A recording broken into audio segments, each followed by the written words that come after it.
Assalamualaikum warahmatullahi wabarakatuh. Perkenalkan, nama saya Dewi Nabila Martiani, NIM 6 dari kelas A.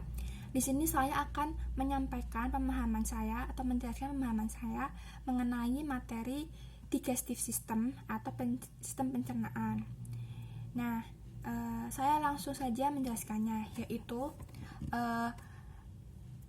di sistem pencernaan manusia atau sistem pencernaan tubuh kita ini ada beberapa organ yang berperan membantu, yaitu seperti mulut.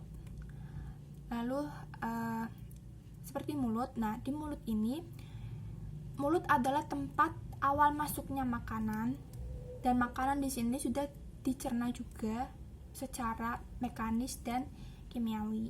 Secara mekanis di mulut yaitu menggunakan gigi, dan secara kimiawi yaitu menggunakan air liur atau air ludah dan enzim-enzim yang terdapat di mulut.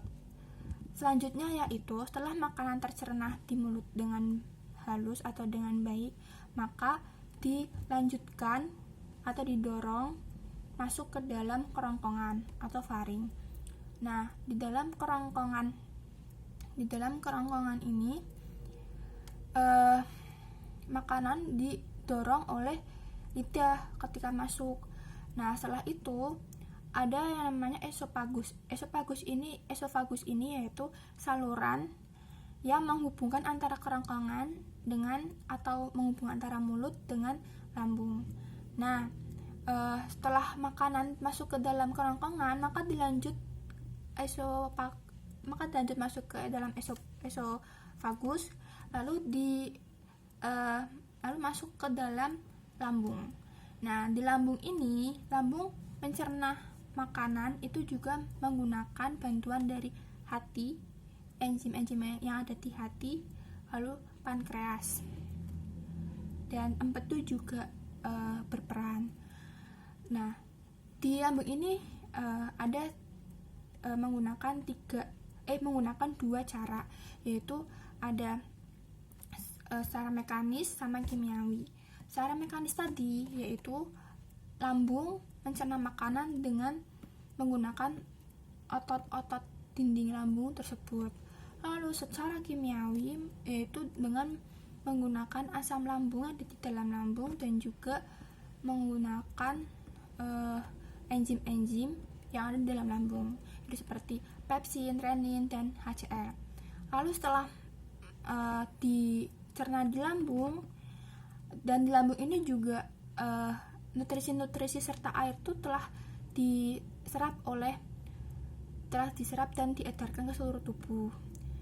Lalu yang tidak dipakai maka akan dilanjutkan ke usus, setelah itu terakhir ke anus. Nah, setelah dari lambung ini, maka makanan itu kan melalui persimpangan lambung dan usus.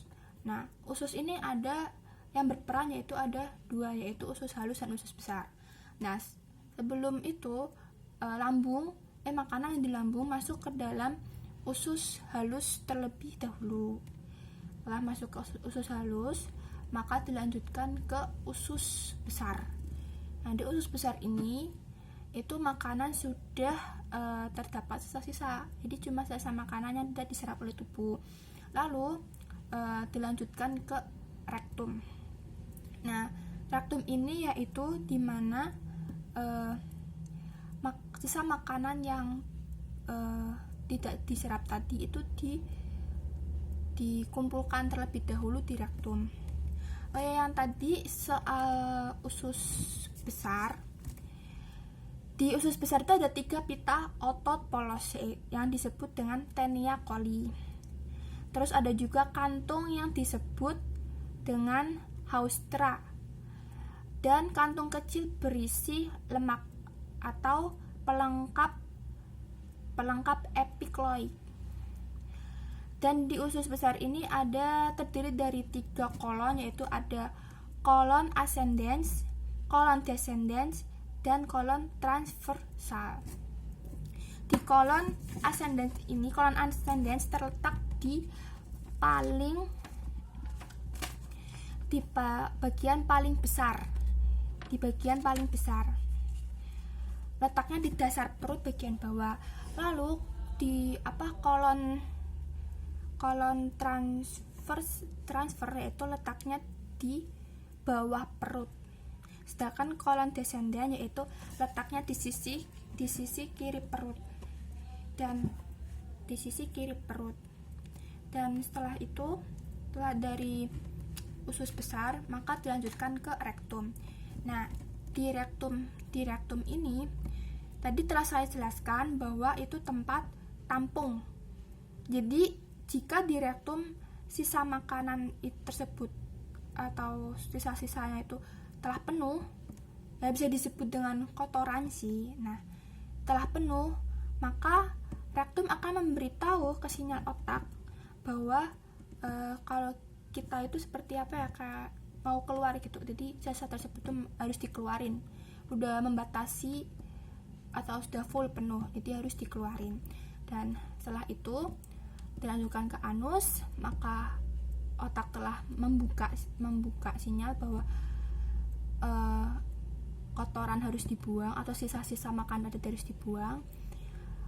Setelah itu dari anus tersebut kotoran atau sisa makanan tadi yang tidak bisa diserap oleh tubuh dikeluarkan dari tubuh kita.